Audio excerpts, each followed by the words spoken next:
Did you know that your in-laws can significantly impact the relationship you have with your partner or your spouse?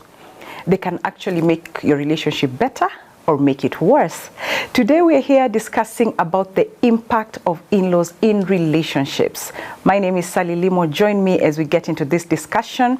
Join me on SMS, send me your compliment, comments, or even suggestions on 20316. WhatsApp number is 0786 316 316. And I'm joined by a gentleman and a lady to help us just understand or even just know what kind of challenges we go, or even achievements we go through with our in-laws.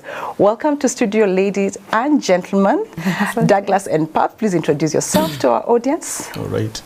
My name is Douglas Angogo. I am married to one beautiful wife, Jambi Moshogia.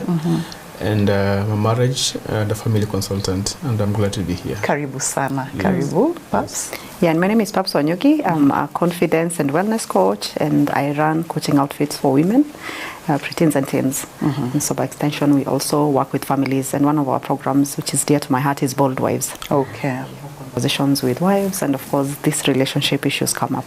Karibuni sana. Thank you. Now, we get straight into our subject of the day, which is the impact of in-laws. Others call them in-love, relatives. So what is your perception, Doug, if I may start with you, on, relationship with in-laws? What is your perception on in-laws? Right. Thank you, Sally. I think perceptions differs on individual basing on their upbringing. True. And probably even their past. And misconception that they've had about in-laws. Because the challenge we have is we have a lot of information outside about in-laws. And especially when someone gets into a marriage relationship, already they have a tinted image of a mother-in-law, a father-in-law, the sister, and all that. But I'll say all of us have in-laws, or probably have people that belong to us, and you can call them third parties in marriage.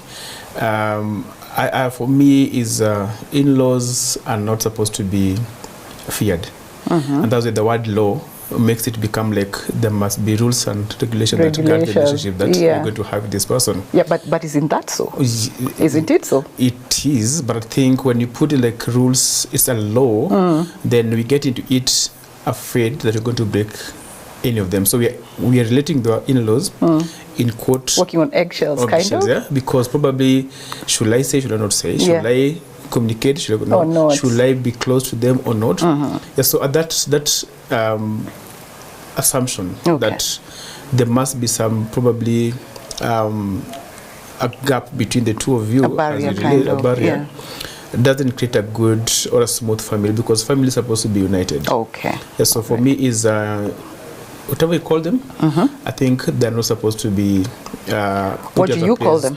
For me, I call them my in-love family or in-love. Yeah. Okay. Yeah. All right. Yes. Perps, your perception?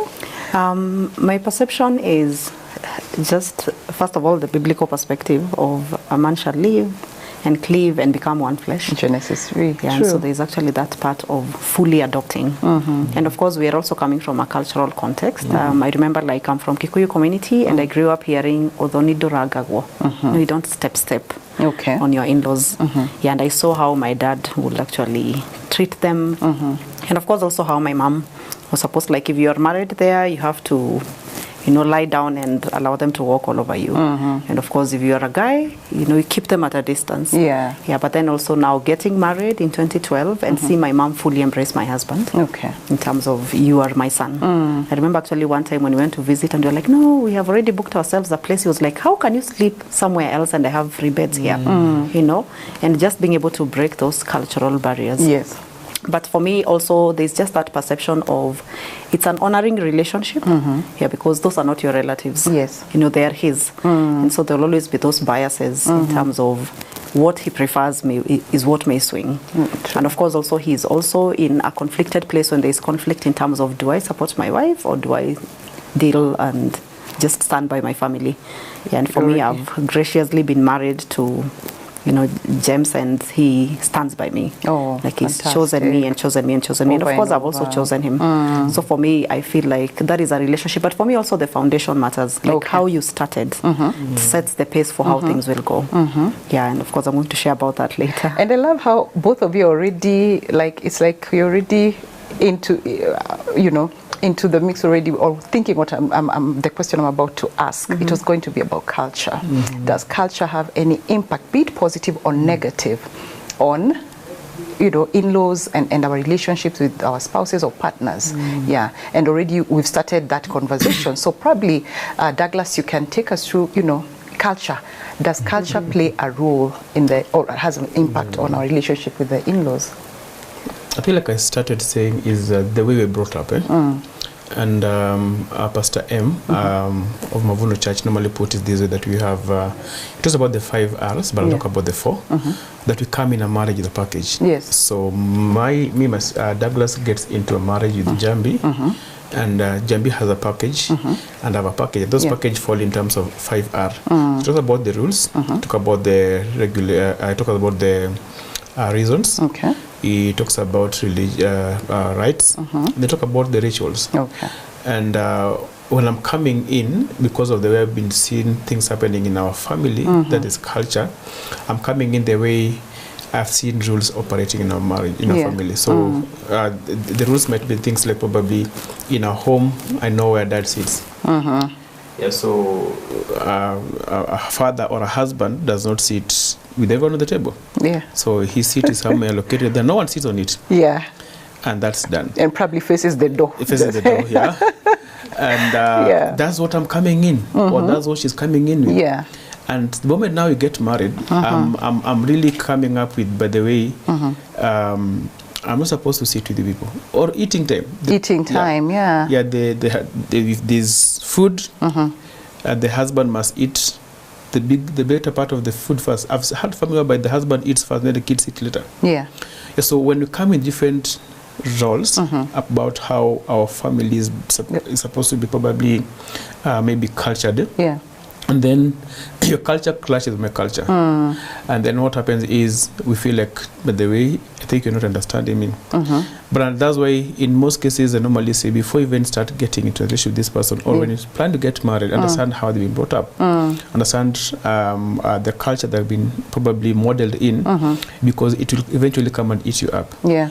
So when the two of you don't really talk about your cultures, and you see when the Bible speaks about a man shall live, it doesn't mean that you're only going to leave the physical location of the family. No. The things you need to leave. So in most cases, I normally say, if I get into a relationship with my wife for marriage, then we're bringing in different, like I said, the R's. Yes. But the end of the day is we pick what works out for us.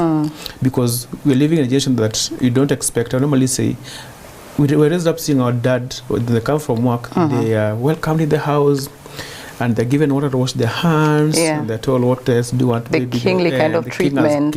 Yeah. Right now, in our houses, every house has a tap for washing hands. So how do you expect that, because these are raised, so me I come to my house, and then I sit down. It's eating time, and the tap is there with water, and I'm waiting for my wife to come and wash my hands and go and eat. Yeah. But probably she doesn't mind doing that, the culture bit but of now, it. the culture bit of it, why it's affected is because we're living in a nation that is very different. Things have changed. True. We don't really operate under what used to happen. So we must get into a place whereby our minds must be renewed by now what is right, what really works out for all of us, not what used to work out for all of us. And also not what works for your in-laws, because they'll definitely visit and they're saying, Jambi, you mean you cannot give your husband water? Yes, yeah. You mean your husband is serving himself? Yeah. And that's what culture said, that no, you must serve the husband first. But nowadays what happens, there's food on the table, all of them are in their dishes. Pick what you need, it's a buffet. And I want to bring in Perps. Perps, do you agree with that? Definitely. Just build up on what Douglas has said. And for me, first of all, when it comes to culture, it's realizing that all of us are also living and cleaving to a third culture that we are creating together, and for me, I think that culture, especially when you are a believer, it's God, in terms of what is God's standards and requirements for us. And I love some wisdom that I got in our formative years of marriage. Yeah. You know, my husband doesn't mind doing chores, but he was just feeling like I'm overstepping. And of course, we were talking to a pastor friend of ours, and he was like, Perps, when you're asking James to help you with chores, do you ask as a wife or do you ask as a woman?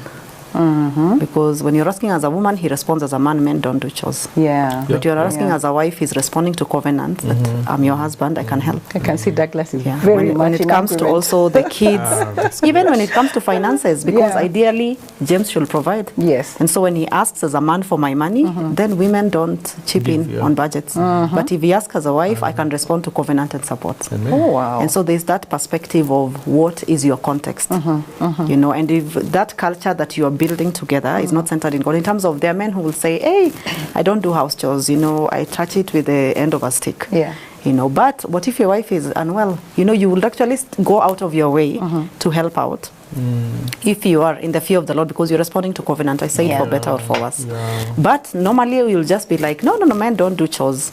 So you let it drop fall, including your kids. I mean, there are seasons that it will not be convenient to follow culture. And those are the days we follow Christ. And of course, there are many positive parts of culture. Honestly, I really love the African culture, especially having lived in other nations and also just having this context of understanding cross-cultural dynamics. I love African culture, the kindness, the hospitality, the community. There are so many beautiful things about culture, but then there are also ungodly things about culture. A lot of them, You know? and that was part of our discussion actually this morning in African traditional religion. I don't know if you got to. Yeah. So I think that's what actually you're talking about. Yeah, that was actually part of my study. I happened to do religion in campus, and of course, when you're doing the African traditional religion, how people will even greet for 5 minutes and they catch up on it. Oh, the cow gave birth, yes, and you know, like within that greeting, you've done all the catch up. Yeah. Instead of hi.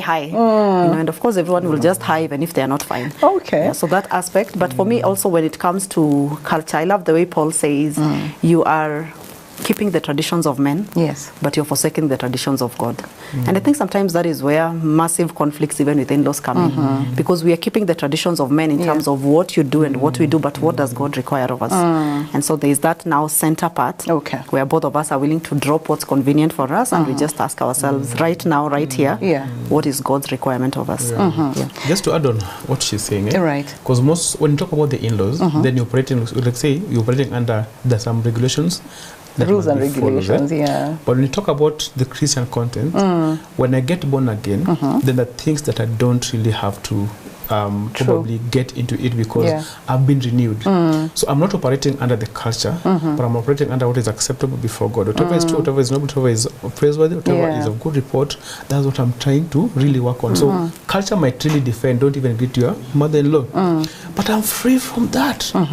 Culture may say that you need to shed blood as a way of probably atonement when you go for those weddings and all that. But see, because I know I've been redeemed by the blood of Jesus, there's no any other blood that need to redeem me. Then what am I supposed to do is just what he's saying, I'll be able to agree with the covenant of marriage rather than the covenant of culture. In terms of roles, like when Pastor M talked about the 5 R's, when talk about roles, I really, that was shaking my head when talk about the roles. Tradition and culture tells you know what a man is not supposed to do. There's a way, there's a way he's supposed to step and not to step. And a woman is also not supposed to step in like for a man. How does a man ask me for money? But I love the way she's brought it out. When my wife asks me for money, or my wife asks me to help her in house chores, I respond as a husband, not as a man. Which she said, respond as a covenant partner, not a very important fellow human being in this. Because get into it as in terms of understanding this is I'm a man, men don't do this. It's okay when they don't do that, but husband do that. So for me, like we talk about roles, boss, I cook. I wash my kids. I play with them. I change their diapers. Even this morning before I came, I changed one of the one diaper. But you see, that's what a man is not supposed to do culture-wise. But a husband or dad, you do it. Yes. So here we are, and we're talking about the impact of these in-laws in this relationship, the marriage. But what are some of the challenges that, you know, as a couple, people would go through with the in-laws? What are some of those things? Because our viewers and listeners definitely are there, and we want them to at least also relate and like, yeah, that's it. What are some of them, either of you? I mean, I know Perps has many. I love the way she's bringing on the African culture. One thing that the first you'll be able to encounter in a marriage covenant, and maybe the influence of culture or maybe in-laws, one thing that probably is always coming off first is the naming of children.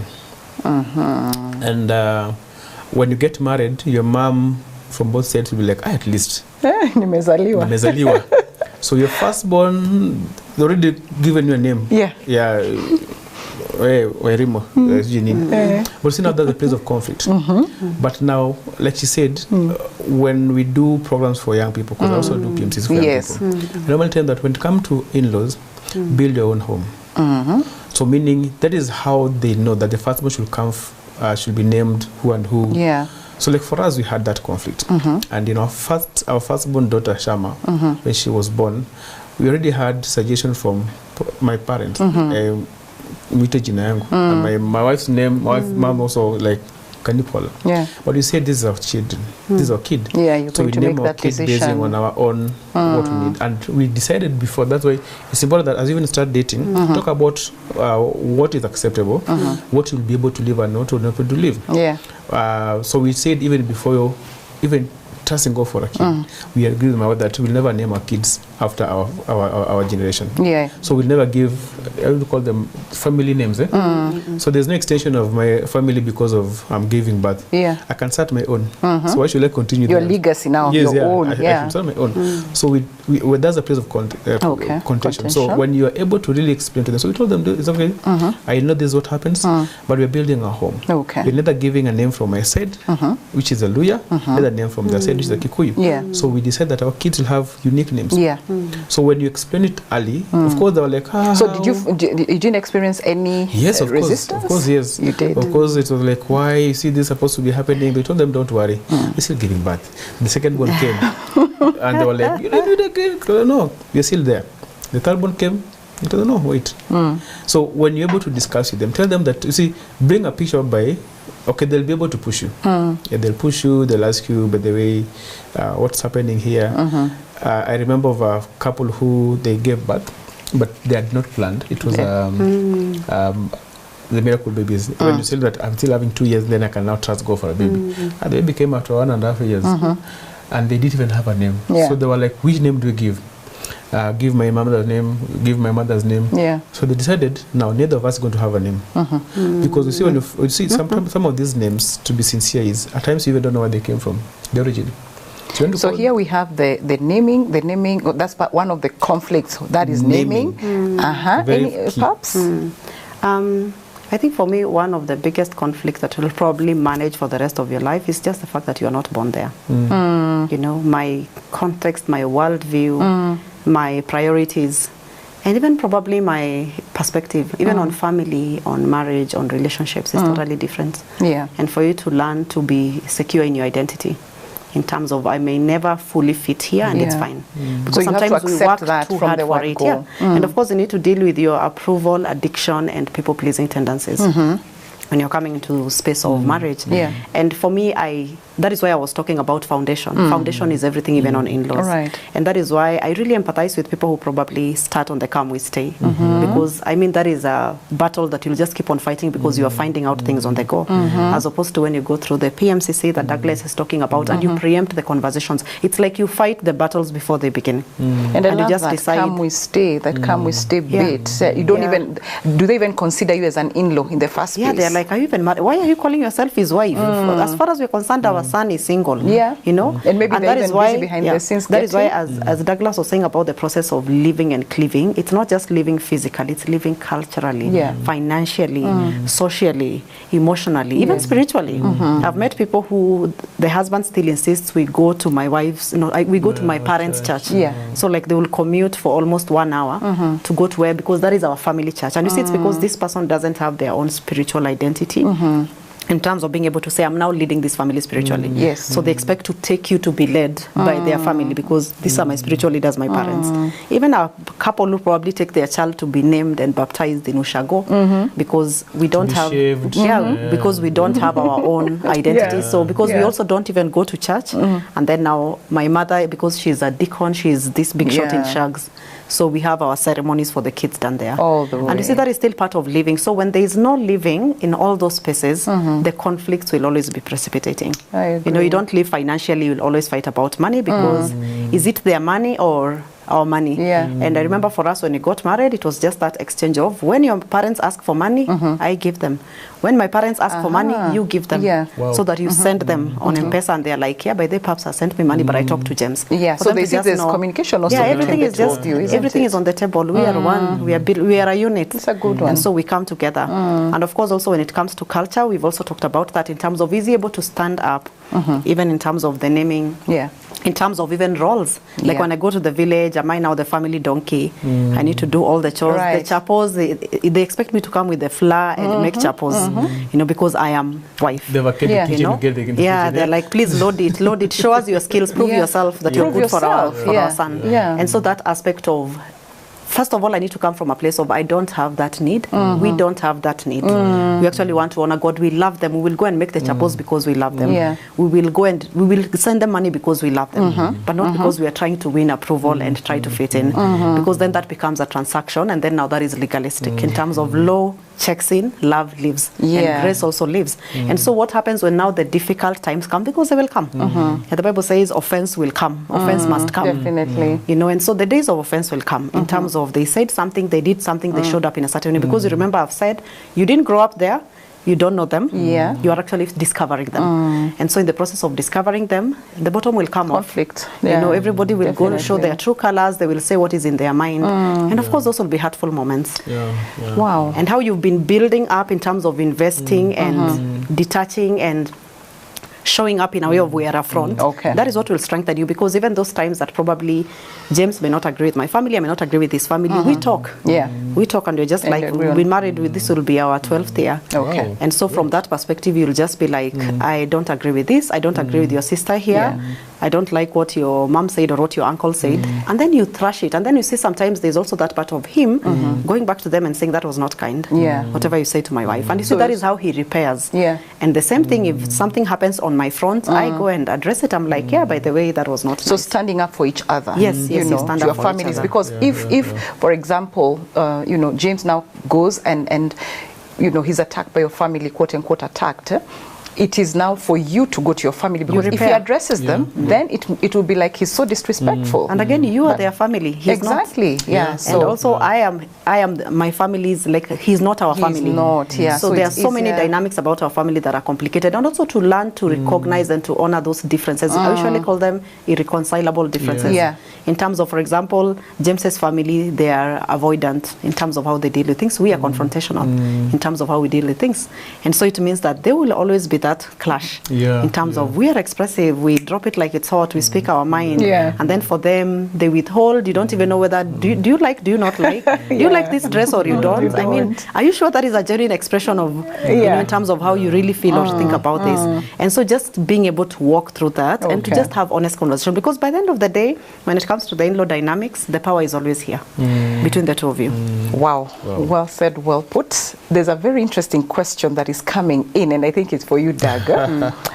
There's this issue, it's contentious, it's dicey in terms of you're the man of the house, you're out with Jambi, you're going to church, your mother is at home, and you're going to church. Who sits in the front seat? Because that's something that has brought issues in families. I know, Yeah. I know of a family whereby the mom had to force the wife to get from the front seat to sit back, and the man was just there looking. In terms of this is my mom's, Yeah, this is my son's car. Yeah. man. Everybody feels entitled. I've raised this son, and you see, We have suffered. you've suffered a lot, And the wife is like, but then I've also raised him, The things we've done together. Yeah. Yeah, he's he who is, because where I picked him, I get it. So there's a lot I've done for the car to be there.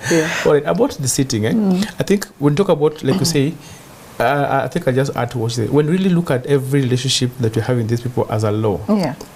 then we'll be operating in fear that we're breaking a law.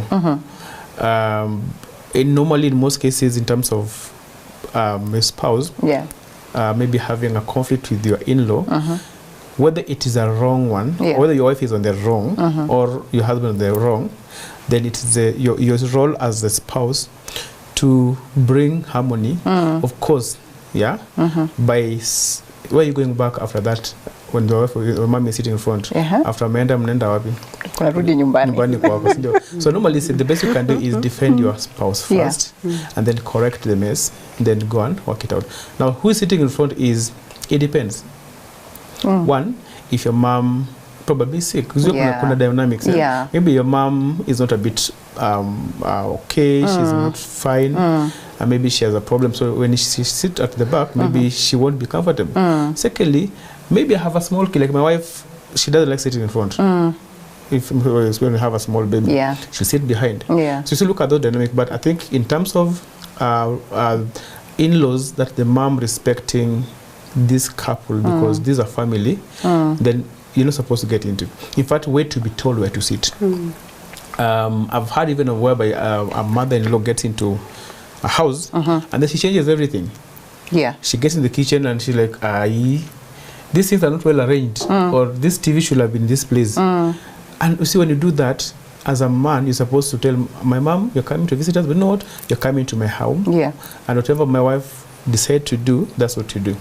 So I think, like you say, the place that you play in as a spouse to protect your a wife or husband against the in-laws is key as a man or as a wife. Because like she said, I'm the one who knows the thing that works for us. They want to call the rituals and the rules. So this is how we are cultured. But now this is our home. So let this person who's coming, even if it's your sister. Some people have, maybe my small sister coming to visit with us, and this small sister, in your home, she knows how probably dad is being treated by mom, or mom is treated by dad.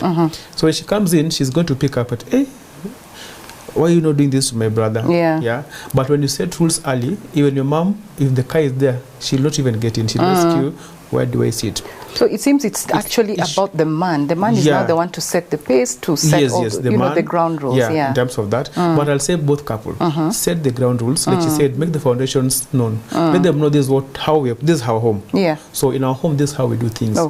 Because I'm not marrying maybe a community. The challenge you have, perhaps, is men think that the Bible speaks about, of course, it should be Genesis 2:21-24, that a man shall live. But they forget that the living is not all about just being cleaved. You normally see what happens during weddings. I think that should change. A man is waiting for the wife to come in front. So who is being brought or walked on the aisle? It's the wife, the lady.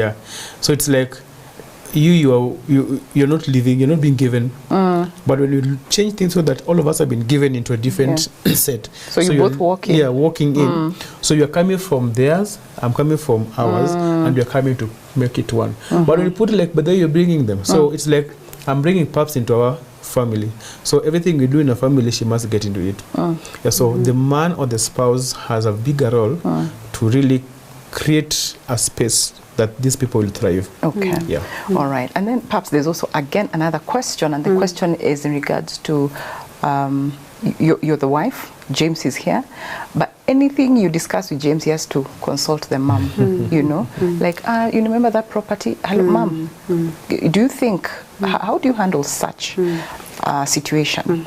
I think for me that is one of the living conversations, because you remember the process of dating and courtship. You're supposed to start leaning in more on this person, on making decisions about life. And when you're thinking about living, like we usually have a list, like for the wives, in terms of the places that you need to work towards living, even if you're married. Like keep on having these conversations, honestly. And one of it is living intellectually.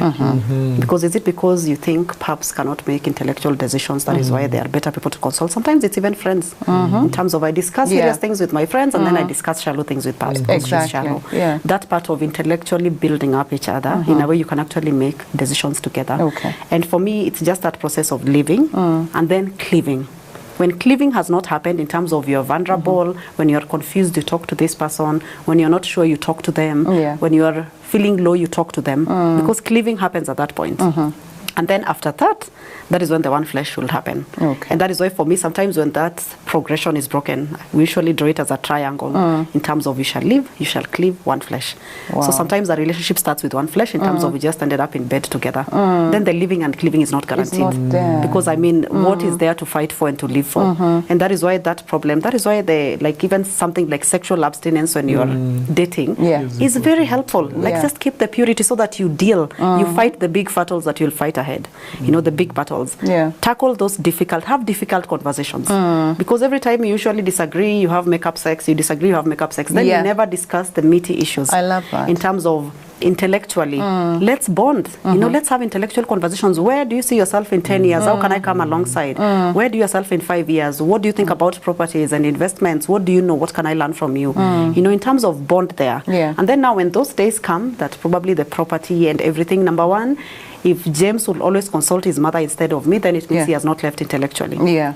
And then he has also not left culturally, in terms of now we are in a God culture where it's now us steering this ship of our family. Because is it that I've even seen a guy who will actually go and consult his mother on whether they should get a baby now. You know, mommy, are we ready to get babies?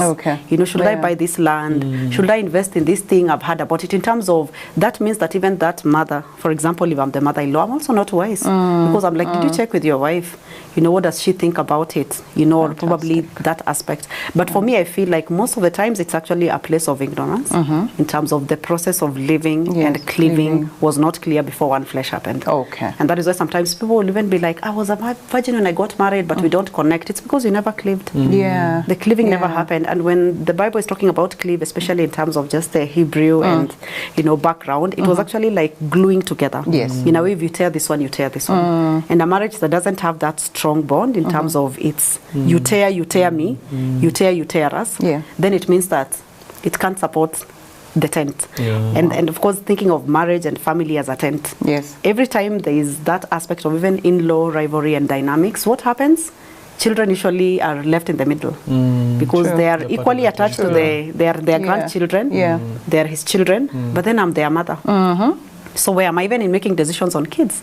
Which schools they should go to, what should happen to them, you know, should they eat vegetables, or, you know, should they eat mukimo, or they should eat chipo and they go to ushago, you know, such contentions. I love that, Perps, and that's quite profound, that's quite deep, and really, you know, it's a conversation I want us to go on. And as you keep on engaging me or engaging us on our SMS number 20316 and WhatsApp number 0786316316, please drop in your comment and let us know what you think, what you feel, compliments, suggestions. Talk to us on those numbers. And let's continue with our conversation. We left it at a very good place, but with that we also want to maintain respect and, you know, just that lovely and can I call it mellow relationship with our in-laws. How do you set boundaries respectfully so with your in-laws, Doug? Thank you so much. I love what Perps was saying. You see, most of even why people are getting into conflict with the in-laws is because of the process. They shortchange the process. So even before they know their in-laws, like she said, they're already in the flesh. So when we talk about cleaving, because most people live, but they don't cleave. So we don't become one just because you're leaving. You become one because you already accepted and intentionally left. And leaving means, like you said, what really doesn't work for you. What to look at your marriage and discover the way this one isn't really what is going to make our marriage work. So things like normally the simplest thing, like even just getting the cup from the table in the home. So if you're not able to leave, then you can't be able to cleave. But some people live, but they don't want to cleave. So cleaving means they don't want to really now create their own union, because one flesh, like she said, it's like a sandwich. When I bring the two of us together, it's like when I'm eating a toast. I don't say I'm eating 2 toasts of bread. If I've done a sandwich, I've toasted my bread, do I call I'm eating two I just taking a toast. So meaning the cleavage comes in now. The two of us are able to really have a one-on-one, I can say, we have in one mind, we make decision by consulting one another. We don't fear any one of us probably taking up or maybe doing something because there's no fear. To quit this by the culture. Now, in terms of setting boundaries, and that's what she said, the process, do it as early as possible. Let it not be like an instant cutoff. So I normally say, if you guys are going to date authentically, then it means I'll be able to tell my wife to be, I've been supporting my mom every month by 3,000. I have a sister who I've been supporting, pay for her school fees. I've been doing this and this and that at home. Now, the moment I don't discuss this with my wife, and then it continues in marriage, and then because my wife will raise that issue, then I cut it instantly. So what will happen? My mother-in-law will say, it is your wife. Since you got married to who and who, I don't get support from home. This girl, because sometimes the best relationship you can ever have is when your sisters are really close to one another with your wife. Yeah. And this sister who you've been supporting, she'll be like, since Jambi came in, my brother doesn't support me. So where the blame coming to? They will be coming to the wife. The wife. But when I set these rules early, so I tell my mom that, by the way, we're getting married, and as we're getting married, this is what we have decided as a family. That we're going to put our finances together, and we also have a few things to work on. Right. So, Mom, I've not been sending you 5K per month. So allow me to reduce it by 2,000. I'll be sending you 3,000. I'll be sending you 2K. I'll be doing it 1K. Okay. So my mom already knows that these are discussions. So when that 1K reduces, or 500 to 500, it is not like what has happened. So I already set the rules before, and I've set the boundaries. This cousin, since I've been paying school fees too, I tell her, you know what, we're getting married, and then we also having to plan for our family, so that in future we're able to save. So I've been giving you 5K as a pocket money.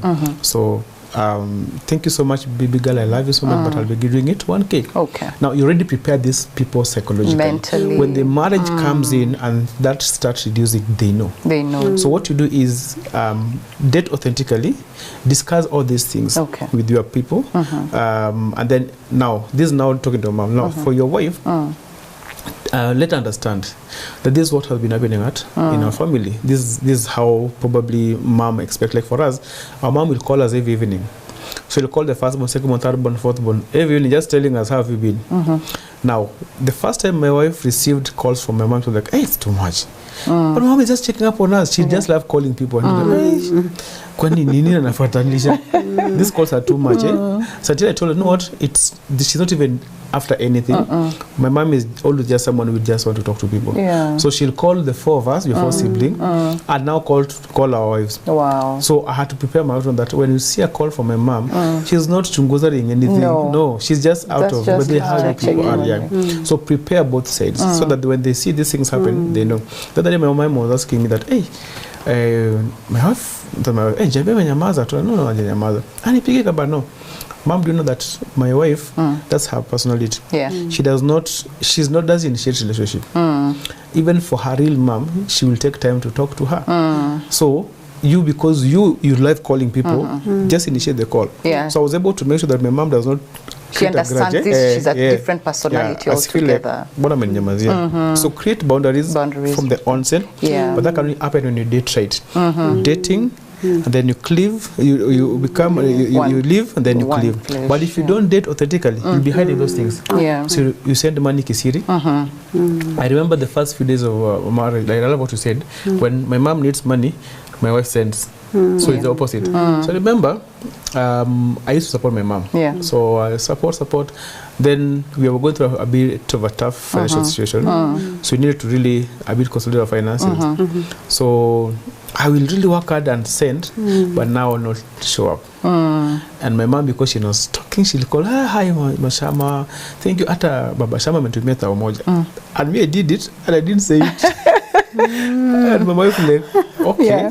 So you say you don't have money, but you said, Mama, I didn't send money, even see my phone. No. Mom said, we have just, and she said that you'd sent her 1K. So when you become open, your mom is so nice. It works out well. So what happened, like she said, it is a time, and you said, let's do this. Anytime my mom needs money, even if she is asking for me, and you don't have, I'll give you the money you send. Exactly, and it creates a lot of respect. It does, isn't it? I love that. I love that quite a bit, because I know so many people, that issue, especially of money, can easily come in and just cause a lot of chaos and conflict in relationships, in homes, And so, even you see sometimes the challenge you have before you go on, we assume that it's only my mom who needs money. So we are two. And I'm assuming that because my mom is in the village and your mom is in Nairobi, my mom is the one who's so needed. But when you discuss this with your wife and agree that we need to honor both of them, so we can decide this, my mom is in Nairobi, maybe she's well off, she's having a few resources, but for us to bring that harmony, we discuss. So maybe my mom, because she's in Chicago, she has a lot of things to do and no income. so let's send 1,000. But you in Nairobi, we just visit and buy milk. Yeah, those kind so even of your issues. wife won't feel like, why is it that only your mom who needs to be supported? I've experienced, I've not experienced, but I've had a friend who had those issues of money. And also when you're doing shopping, when it's going to our home, it's a lot, but when it's going to your home, I make sure we've fingered the budget.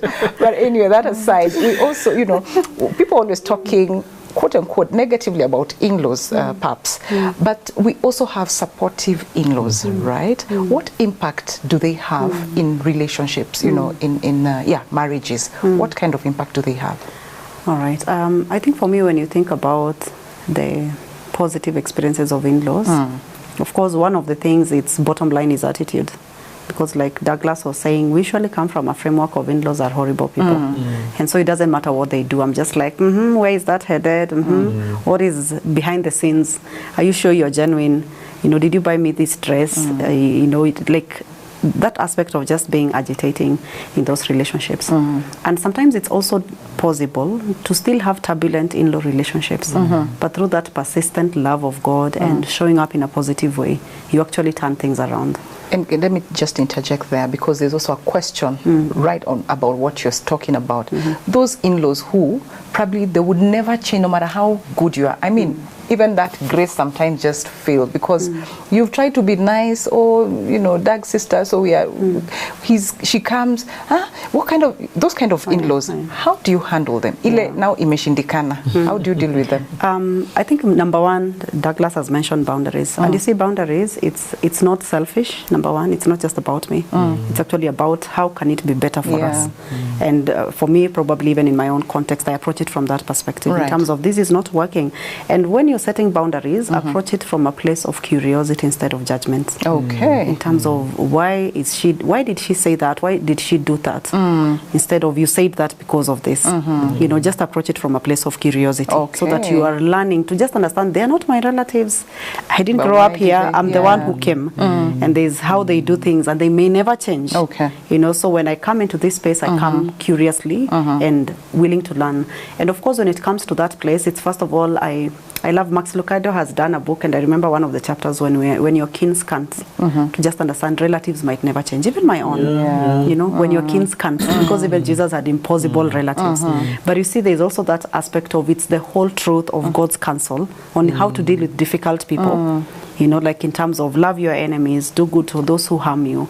That persistent effort sometimes is what will actually bring God's grace into those relationships. Number one, they may never change, but it will not be as hurtful. And then number two, those boundaries will make sure we have healthy relationships. In terms of you are able to do things because you honor God, not because, for example, like in our context, we lost my sister-in-law and we took in 2 of his kids. You know, that is like 7 years ago. And of course, when they came, it was a lot of adjustments. You know, we still had to set boundaries. Much as we've made this decision, some things are not working, and then you keep on having conversations, difficult conversations. We even went and did a parenting class because the children were taken were older than ours.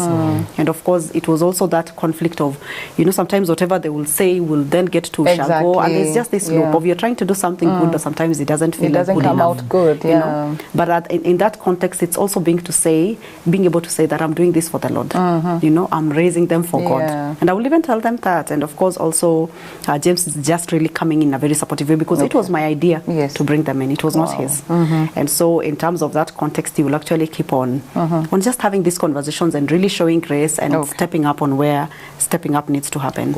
And of course, also probably even in the formative years, like I've said, their family is a bit more quiet. Ours is loud and obnoxious sometimes, you know, like that part of also him being able to give you some decorum in terms of boundaries, like this works, this doesn't work. Yeah, the boundaries this will happen, this will not happen, because you are setting those boundaries together as a couple. You want the best for your in-laws. You're not trying to agitate them. Even when it comes to money, you know, you want the best. And like when you always have the best, I love also this context of the spirit of offense, bait of Satan. It's done by John Bevere. And he was saying, even when you're having those conversations that are difficult, you need to ask yourself, what is the outcome that I'm looking for? Because if my outcome is not peace, then the process will not be peace. Because I'm just trying to prove a point. I'm trying to drop it and just, you know, just deal with it.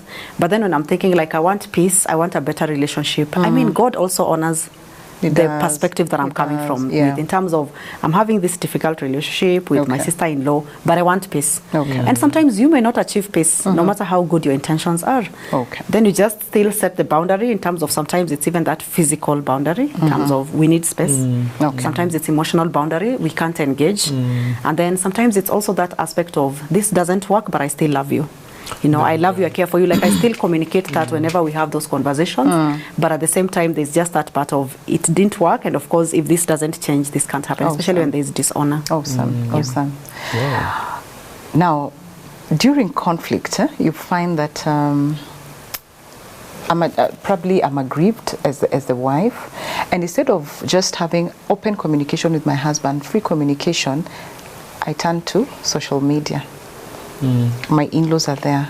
What impact do you think technology has played on, you know, this whole thing, the impact of in-laws and how to we solve our conflicts nowadays?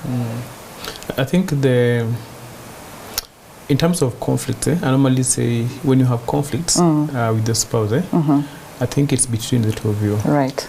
The challenge is when we're not communicating, then now we communicate elsewhere. And that's why when someone goes online, it's because even before the conflict arose, these guys have not been communicating. Because it's normally said, if you're not communicating with you, that is me and my spouse, then there's someone else we're communicating with. Then that means we need to work on our communication, first of all. So when you go, I think for any spouse or any couple who go now, let's say viral, to throw their tantrums on social media, it calls for a place of, I think, the cleaving, because cleaving comes up by we can really disagree, but we can still agree to work on a few things. And then it comes to what we call maturity. So if you're still not really living in terms of mature enough to handle a few things, then I can't be able to communicate with you. So I think maturity level matters more before you even go on and share things. That's why the Bible puts it very clear. Before even I put a matter to more than 5 people, they should bring someone to discuss with. So it should be committee. So I bring it before another, maybe a man of God. If it doesn't work, then I go to another. So when you see someone really, I'm a pitizo, all those steps, then this guy must be having, of course, maturity, then failing communication, and then 3, they must be going through some unspoken, I think maybe trauma things, or trauma. So they have not really talked. That's, I think, the only aspect of that is communication. Because if you're not communicating with me, then you go to communicate somewhere else. The impact is when people read. Let me say the people who will read the mood. You can just say, they may put a line, I know God is with me. People know. It's not because you're trusting God for a job, but you say, well, God is with me. Someone already knows there's a problem somewhere. So I normally say, even as you communicate with people outside, especially your emotions, be careful, because we will read in between. And your mom-in-law, your brother read, hey, but the way, I've seen the way Jambia's post on the Facebook, is she okay? There's something wrong. There's something I want us to discuss, because we have probably less than 2 minutes, and it's about intimacy and in-laws. You have living in-laws. Is intimacy affected in any way when you have living in-laws? Very briefly. I think for me it depends with your relationship with the in-laws. Because like you've said, sometimes you have very good in-laws in terms of when they come, they even strengthen your marriage. They support you. You're not so tired in terms in the evening, you're actually up for it. But then when you have too many conflicts, because you see one person is always living in managing tensions, then of course that tension also affects your intimacy. And then the other thing also when you're thinking about having live-in is to also ask yourself, must they really be here in this season? You know, can we put them up in an Airbnb? Can we rent a place for them, or can they live with someone else? Because like for us, when we got married, the ground rule was for the first 1 year we are not hosting anyone. In terms of any friend, any relative, we just like, let's fight in peace. Let's just get to not try to micromanage and manage the environment, because you're trying to walk on eggshells around other people. And you see, that gives you authenticity. By the time you're hosting people, you've already set the pace on how you want to relate with everyone else who is an outsider, because everyone is a third wheeler, even the kids. when they come in later, they are still, sometimes actually kids are in-laws. You know, because for example, when you think about the context of even naming, in terms of this one is named after my mother-in-law, this one, I mean, it complicates the dynamic, and they can also affect intimacy. All right, let me get it from the gentleman's point of view, very, very briefly. Yeah, when you have in-laws with you, living with you, it affects a lot of things in your home, even from just communication to even the way you're making decisions, and now it affects your intimacy because, like she said, that authenticity that you're going to have, you'll be doing things based on how is it affecting the other person, and the other person also trying to like what are they doing. So that space of unity, and that's why I think the Bible puts very clear that the two of you shall be united. Yeah. Okay. So the family. Great, great. What a great conversation. What a great conversation. This was really enlightening, refreshing, you know. And I hope and I know wherever you are watching or listening to us from, you've really, really gained a lot of wisdom and insights on how to just deal with these in-laws. They're not such bad people at the end of the day. It just depends on how you come in also, you know, wherever you're, is it invited or wherever you go, just like Ruth, you know, you just be nice. Sometimes just be nice, because sometimes also from our own attitude, you know, you just go in knowing these are laws, like Douglas was saying, the law bit of it, just go in with love and trusting God that things will work, isn't it? So thank you so much, Perps and also Douglas, for that very insightful moment that you've had with us, a whole hour, and you're coming to the end of this show. But before that, we really want to thank our partners who have ensured that you are getting this kind of content, very educative, very informative, and clean content at that. So we want to thank you so much, our partners, wherever you are from. Just keep on holding our hands, keep on walking with us. And if you also want to be part of this amazing community that supports this worthy cause, you can send your contribution to pay bill number 316 and the account number is your phone number. And also, if you want to be a partner, just send the word partner to SMS line 20316 or WhatsApp us on 0786 316 316 and be part of this amazing and wonderful community. Until next week, God bless you. When we shall see you then, have a lovely and blessed day.